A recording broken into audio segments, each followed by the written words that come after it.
dedicated to those left behind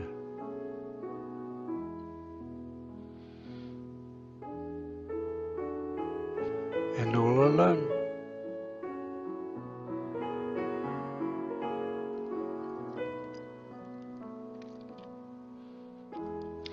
I think it's quite timely to alert and to share what we may think sometimes is beyond all repair. A problem intransigent, it defies good intent. A problem about which there's no argument. 'Cause we live here in Oakmont and would like to take pride, we should not be willing to hide its sad side. It's that which I wish to speak of tonight. Exhort you all now to take heed in their plight.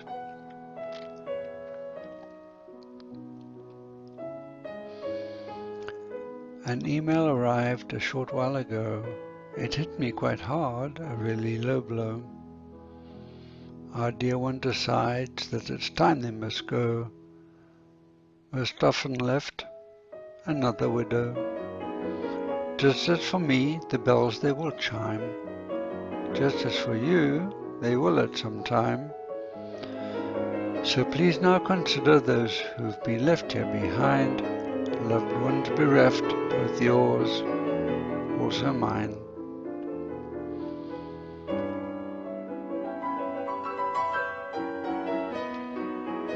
This poem's about those left all alone, with a life that must now feel as cold as a stone. And as we despair for those who've grown older, left here without their sturdy one's shoulder.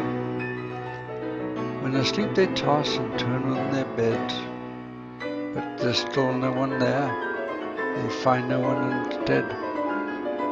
Empty space left so hollow, just filled with more dread. Perhaps so they so wish that they too were dead.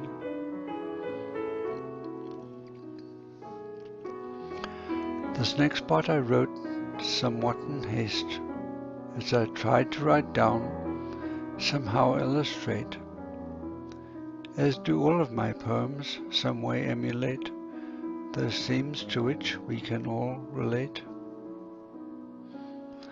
The taste of that pain that we can't escape, accompanying this earthly fate that we face. We so feel for those who now live apart. How can they but linger so deep in your heart?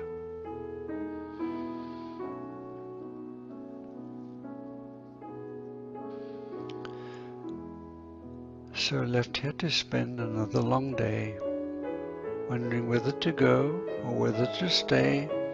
Surely we ask, what can we do, what can we say to bring some comfort to their long lonely day? Do we all have a keen moral bent? Do we know and feel for our next door resident? Can we somehow harness our collective intelligence, develop a new plan that makes real good sense?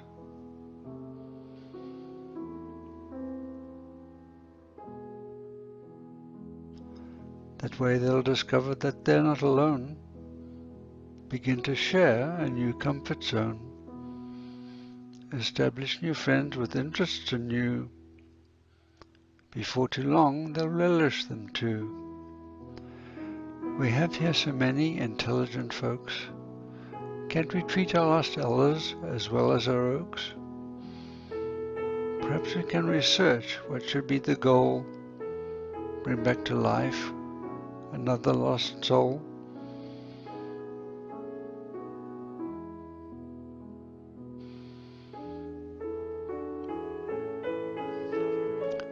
And so I now ponder what we ought to do. Can we develop a plan that's been thought through and through?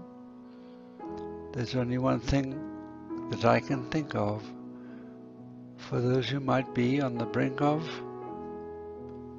something I think that we all understand, but know we should not do, not by our own hand. Can we subordinate hearts and engage with their minds and shared with kindred. We're all of a kind.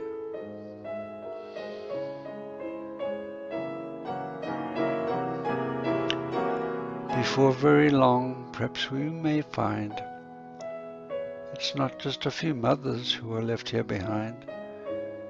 We soon could be walking alone in their shoes, which if we could, I know we'd not choose.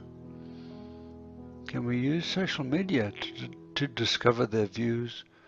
The buzz or next door, perhaps Oakmont News? Now that we know, we too can lose. If we need some help, pouvons-nous faire après vous?